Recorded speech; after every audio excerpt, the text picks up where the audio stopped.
माझ्या प्रिय मित्रांनो, आज सोमवार 12 ऑगस्ट आणि आजच्या दिवशी पहिल्या वाचनामध्ये आपण पाहतो की बुझीचा पोरगा यहेजकेल ह्याला परमेश्वराचं पाचारण होते.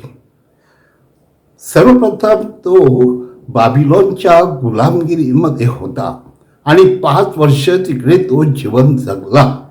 आणि त्यानंतर माझ्या प्रिय बंधू भगिनींनो, वयाच्या 30व्या वर्षी त्याला परमेश्वराचं दर्शन झालं. हे परमेश्वराचं दर्शन होण्या अगोदर त्याने एक फार मोठा असा अग्निज्वाळा पाहिला आणि त्या अग्निज्वाळा एवढा चकाकत होता की परमेश्वराचं वैभव त्या ठिकाणी त्याला दिसलं. त्या परमेश्वराच्या वैभवामध्ये तो पाहतो की तो स्वतः परमेश्वराचा दूत म्हणून त्या ठिकाणी परमेश्वर त्याला बोलावित आहे. तसा तो लेवीय घराण्यातील होता आणि त्यामुळे तो याजक पदाला पात्र होता. तसं पाहता तो अहरोनच्या घरातील देखील तो एक माणूस होता आणि अहरोनच्या कुळातील असल्या कारणाने तो देखील परमेश्वराच्या जवळ होता, त्याचा याजक होता. परमेश्वराने त्याला त्या ठिकाणी बोलावलेलं होतं. तेव्हा परमेश्वराच्या समोर तो पाहतो की त्या अग्निज्वाळेमध्ये परमेश्वराचं सिंहासन त्याला दिसलं. त्याच्या अवतीभोवती देवदूत दिसले आणि त्या देवदूतांच्या समवेत त्याला 4 माणसं दिसली आणि ही 4 माणसं निम्या प्रकारची त्याला दिसली. एक सिंहासारखं होतं, दुसरा मनुष्यासारखं होतं, तिसरं गाय प्रकारची होती आणि चौथं गरुड होतं. आणि ही 4 प्रतीकं त्याला दिसली आणि ती देखील चकाकत होती. म्हणजे परमेश्वराचं वैभव त्यांच्या समोर त्याला जे दिसलं त्याने तो इतका भारावून गेला की त्याने त्या ठिकाणी आपली मान परमेश्वरासमोर वाकवली, खाली जमिनीवर टेकली. तेव्हा परमेश्वराची वाणी त्याच्या कानी आली.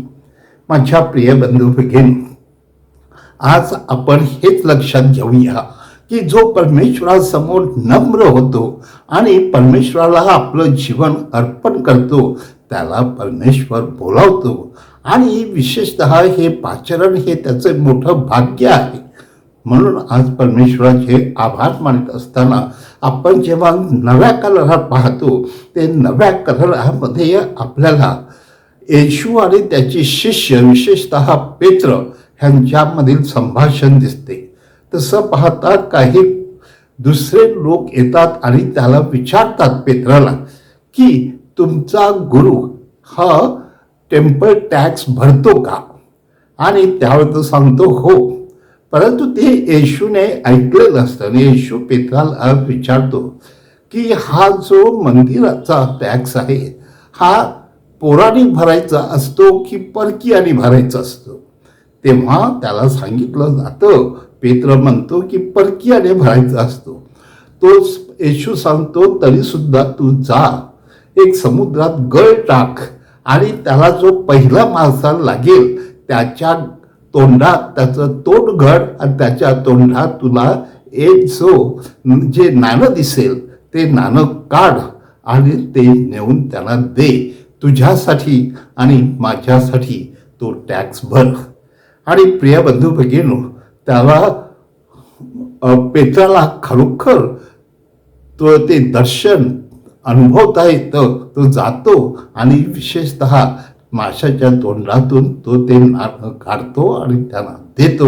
हा एक चमत्कार देखील तो अनुभवतो. आज माझ्या प्रिय बंधूंनो, परमेश्वर आपल्या बरोबर आहे.